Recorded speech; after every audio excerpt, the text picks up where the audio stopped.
విద్యార్థుల భవిష్యత్తుని నిర్మించే ఉపాధ్యాయుల భవిష్యత్తు భద్రంగా ఉండాలి.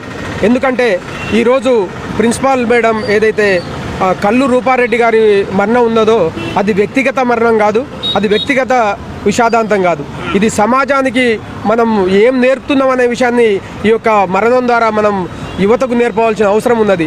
నిజంగా ఈరోజు రూపారెడ్డి గారి గురించి మనం ఆలోచిస్తే ఒక విద్యావేత్తగా, ఒక గృహిణిగా, ఒక పాఠశాల నిర్మాణంలో ప్రధాన పాత్ర పోషిస్తూ ఎంతోమంది భవిష్యత్తు విద్యార్థులను తయారు చేసిన ఈ రూపారెడ్డి గారు ఈ రకంగా మరణించడం అనేది చాలా దిగ్భ్రాంతికి గురి చేసింది. ఆ రకంగా ఆ మరణం తర్వాత పోలీసు వ్యవస్థ ఏదైతే మరణానికి కారణమైన విషయాలను బయటికి తీయడానికి పోలీసు వ్యవస్థ చేసిన పనిని మన అందరం కూడా అభినందించవలసిన అవసరం ఎంతైనా ఉంది.